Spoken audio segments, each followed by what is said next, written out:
hadhihi niyyah wa ala kulli niyatin shalihah. Al-Fatihah. A'udzu billahi minasy syaithanir rajim. Bismillahirrahmanirrahim. Alhamdulillahi rabbil alamin. Ar-Rahmanir Rahim. Maliki yaumiddin. Iyyaka na'budu wa iyyaka nasta'in. Ihdinas siratal mustaqim. Siratal ladzina an'amta 'alaihim ghairil maghdubi 'alaihim waladdallin. Amin. Mumpung masih bulan haji, jadi kita teringat sebuah peristiwa atau sejarah perjalanan spiritual seorang Syekh Al-Imam Abdullah Ibn Mubarak. Jadi perjalanan spiritual di musim haji yang sangat-sangat luar biasa. Mudah-mudahan nanti kita bisa menghikmati kisah ini. Ini kisah nyata. Jadi Imam Abdullah bin Mubarak itu sezaman dengan Imam Malik, Imam Syafi'i. Lahir di tahun 118 Hijriah. Itu sezaman dengan Imam Malik, Imam Syafi'i. Imam Malik gurunya Imam Syafi'i rahimahullah ta'ala. Seorang ulama besar, wali min awliyaillah, yang punya 8 kitab, nulis kitab 8. Salah satu di antaranya Tafsirul Quran, kitab yang ditulis oleh Abdullah bin Mubarak rahimahullah. Itu ada 8, salah satu di antaranya adalah Tafsirul Quran. Dalam hadis beliau juga menulis Sunanul Hadis, kemudian fikih, tasawuf dan sebagainya. Alim, pintar, termasuk wali min awliyaillah. Jadi suatu hari di musim haji, Abdullah bin Mubarak ini berangkat ke tanah suci, ke Mekah. Ulama yang dilahirkan di Turkmenistan, ya, meninggalnya di Irak. Berangkatlah Abdullah bin Mubarak bersama rombongan hendak melaksanakan haji pada saat itu. Sehingga sampai pada kota Baghdad, beliau berpisah dari rombongan, haji dari kampungnya. Suatu hari beliau memperhatikan seorang emak-emak, ini emak-emak, ya, emak-emak ada di bagiannya, iya, emak-emak yang lagi nyambutin bulu ayam, gitu. Bulu ayam dicambutin di tong sampah. Sebagai seorang ulama dan orang alim punya insting yang bagus. Ini jangan-jangan yang lagi dicabutin bulunya dibangkai, gitu. Karena memang diperhatikan. Dihampirilah ibu itu dengan penuh rasa khawatiran seorang imam. Khawatir kalau yang pengen dimakan ini bangkai, dan betul ternyata ditanya. Ya Om, itu ayam apa? Ayam bangkai atau ayam yang benar? Maksudnya yang ayam dipotong secara halal. Ayam bangkai. Kaget. Ya, ayam bangkai. Hei ibu, ya. Haramallahu ala jasadihi. Wahai ibu, bukankah kamu tahu bahwa Allah mengharamkan jasadnya atau wujudnya? Apa kata ibu? Mah, pergi sono. Udah sana pergi jalan dekat sini. Kaget setengah mati. Ada ibu lagi pengen makan ayam, lagi nyambutin bulu ayam di tong sampah, dan betul memang ayam itu bukan ayam masih potongan, ayam bangkai. Ayam tiren, ya. Ayam mati kecekek kalau itu, lindas mobil. Nah, akhirnya karena diusir, Imam Abdullah bin Mubarak ini pergi. Beberapa meter kemudian dia menoleh kembali, nggak tega. Merasa seorang ulama yang ngerti hukum-hukum fikih, hukum-hukum syariat, tentu beliau nggak tega dari ibu membiarkan seorang ibu yang memakan makanan yang tidak halal. Diambil lagi, wahai ibu, sudah saya katakan ini barang haram, jangan dimakan. Tolong ibu, janganlah, masih banyak makanan yang halal buat ibu. Ya. Haramun bika wala alayya, kata ibu. Haram bagimu wahai tuan, tapi tidak untuk saya. Dicoba, apa ini? Haram bagimu, tapi tidak untuk saya. Kenapa ibu? Di mana ibu? Kenapa bisa begitu? Ibu bisa ngomong seperti itu gimana? Wahai tuan, ketahuilah, saya 3 hari kagak makan. Padahal lagi berangkat haji. Saya dan ketiga anak saya 3 hari belum makan dan sesuatu mencari makanan di kota ini tidak menemukan makanan dan orang tidak akan memberi saya makanan. Ada yang pakai ini, maka yang pakai ini adalah halal buat saya. Kebetulan mamanya pernah ngaji di Al-Hikmah lagi, jadi paham dia hukum. Kaget, begitu mendengar jawaban itu kaget, nangis itu. Abdullah bin Mubarak, betapa alimnya Abdullah bin Mubarak. Ya Allah, ada orang kagak makan 3 hari sama anak-anaknya di kota. Seketika itu juga ya, kontak sama pembawaannya Syekh Mubarak diberikan kepada seorang itu tadi. Semua hanya disisakan sedikit harta untuk dia tinggal di Baghdad dan menginap. Dia nggak pulang ke kampung halamannya. Dia pilih tinggal di Baghdad selama musim haji, tidak jadi ke kota Mekah, ke Masjidil Haram menunaikan panggilan Allah Subhanahu wa taala demi melihat keadaan seorang ibu yang menurut dia sangat-sangat tidak wajar dan tidak tega untuk dia melanjutkan perjalanan. Subhanallah, dikasih semua. Semua ada tuh, berapa dirham dikasih, sama onta-ontanya dikasih, coba. Ditinggalkan sedikit buat perbekalan demi dia berlangsung hidup selama di Baghdad. Singkat cerita, selama di kota Baghdad beliau ngajar juga, kan orang alim, nggak jadi berangkat. Lalu hari berganti, bulan berganti, sampailah musim haji selesai. Rombongan yang bersama Syekh Al-Mubarak Abdullah bin Mubarak tadi pulang. Lalu kemudian Syekh Abdullah bin Mubarak juga pulang ke kampung halamannya. Sampai di kampung halamannya, Syekh Abdullah bin Mubarak disambut, dianggap telah menunaikan ibadah haji.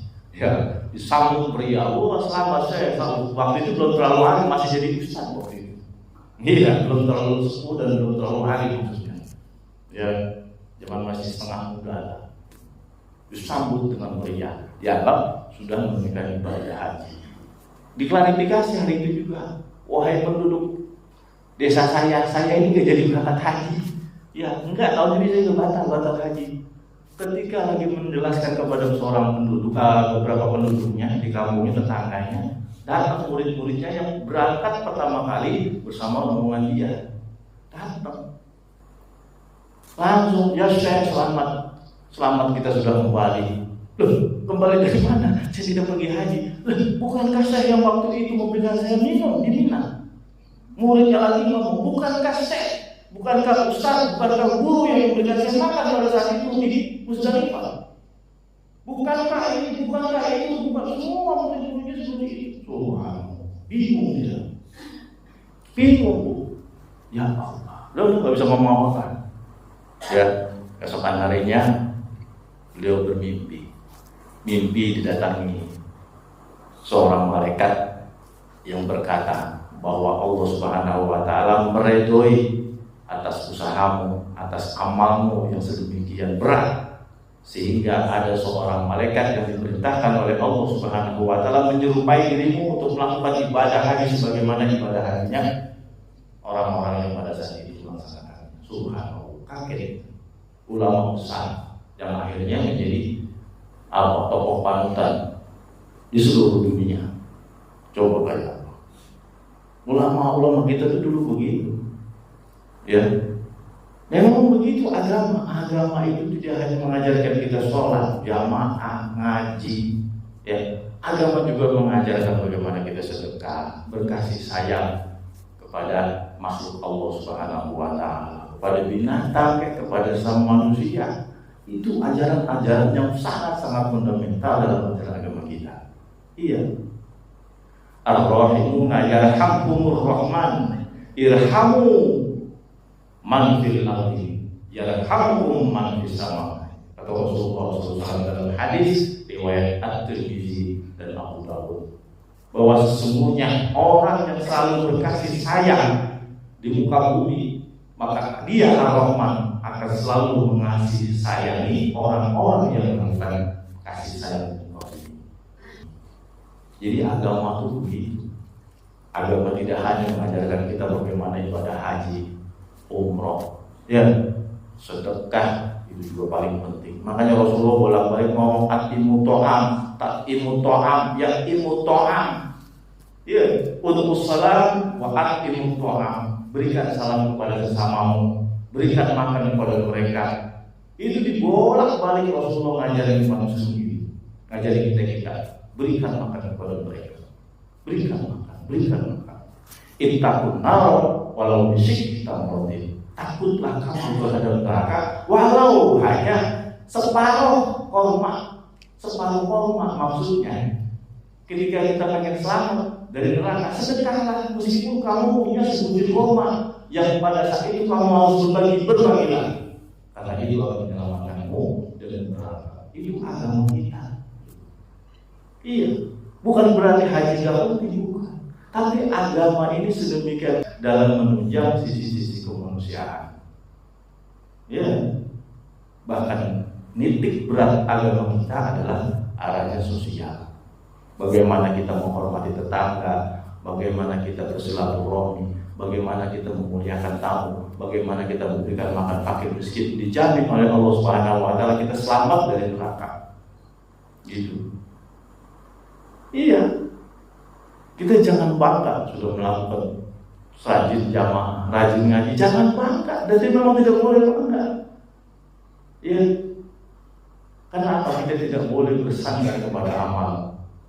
Ya, kita hanya bersandar kepada Allah Subhanahu wa taala yang memberikan kekuatan kita untuk beramal. Karena kalau kita bangga terhadap amal kita, gue udah jamaah isya, gue udah jamaah maghrib, bangga. Gue udah jamaah subuh. Ya, dia gue jangan masuk mulu. Akhirnya apa? Terlena dengan amal ibadah, menyandarkan diri kepada amal ibadah. Padahal justru amal ibadah itu pemberian Allah ya kepada seorang hamba. Diberikan kekuatan orang untuk beramal ibadah. Jangan bangga gitu, jangan bersandar kepada amal, tapi bersandarlah kepada Allah Subhanahu wa taala yang memberikan amal. Wala haula wala quwwata illa billah. Jadi jangan merasa bangga kita. Oh, saya udah jamaah, saya udah ngaji. Ya, begitu melihat saudara kita kelaparan teriak-teriak, kagak bisa kita tolong. Kagak boleh, begitu bukan agama.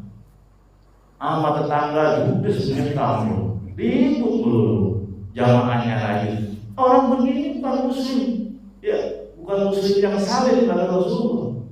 Muslim yang saleh adalah man salima muslim bilisanihi wa biyadihi. Yang sesungguhnya disebut muslim yang hakikatnya muslim adalah bagaimana tetangganya, saudaranya selamat dari lidah dan tangannya. Artinya ketika orang kelaparan seperti perkataannya tidak pernah digorok, tidak jelek, tidak pernah memaki, enggak terus berbunyi kepada saudaranya, itu yang disebut salimah muslim. Begitu. Kayak apa Rasulullah mengulang-ulang itu supaya kita menjadi pribadi yang benar-benar bertakwa. Bertakwa bukan cuma sekedar tonggak-tonggak sujud, bukan. Kepedulian sosial kita, ya, kita bersujud, kita bersedekah, kita menjalankan sunnah. Di sisi lain kita peduli terhadap saudara-saudara kita. Itu yang penting. Ya, makanya kalau kagak pernah ngaji ribet. Orang kagak pernah ngaji dia egonya tinggi. Gak emang merasa apa? Wah, sujud udah paling benar. Iya, merasa jamaahnya udah paling cakep. Bangga dengan jamaah isanya, bangga dengan jamaah maghribnya, bangga terhadap jamaah subuhnya. Jangan salah, memahami teks itu gak cuma satu. Gak cuma satu. Selesai kita pahami pahala berjamaah seperti ini kita lakukan. Lalu di situ kita merasa bangga diri merasa lantok, nggak lepas dari jamaah ini. Agama apa? Melihat teks hadis aku, kita komparasi dengan teks hadis yang lain. Perintah satu kita akumulasikan dengan perintah-perintah yang lain. Begitu. Itu baru agama. Gitu. Ya mudah-mudahan kita terhindar dari itu. Mudah-mudahan kita diselamatkan oleh Allah Subhanahu wa taala. Dilunakkan hati kita, dibimbing hati kita. Gitu. Makanya kadang-kadang orang ngaji itu apa? Salah satunya diingatkan kembali. Kita mungkin sudah mengerti, tapi kita sering lalai. Ketika kita ikut pengajian, ada lagi yang mengingatkan lagi. Gitu. Itulah fungsinya ngaji. Diingatkan kembali. Oh iya. Itulah fungsi dan berkahnya majelis. Gitu. Man salaka thariqan yatubu fi ilman salakallahu fi turuqil jannah. Barang siapa yang pengen masuk surga, dekat dengan surga, ya ke majelis. Begitu maksudnya. Ya, itu sebagai prolog aja. Mudah-mudahan kita bisa menghikmati dia ini. Jadi kalau ada orang kelaparan, bantu. Surga beneran. Ada orang azannya Allah Akbar, lapar di rumah ini. Allah, kenapa bisa gitu? Wah ini berarti azannya lapar nih. Iya buru-buru deh tuh, iya, boleh kolak. Iya, ada yang kencok, Allahu Akbar, wah kenyang. Gitu. Tapi kalau ke Ramadan, nah ini lapar berarti ini, gitu. Mudah-mudahan ya jadi amal soleh kita. Kita lanjut. Bismillahirrahmanirrahim.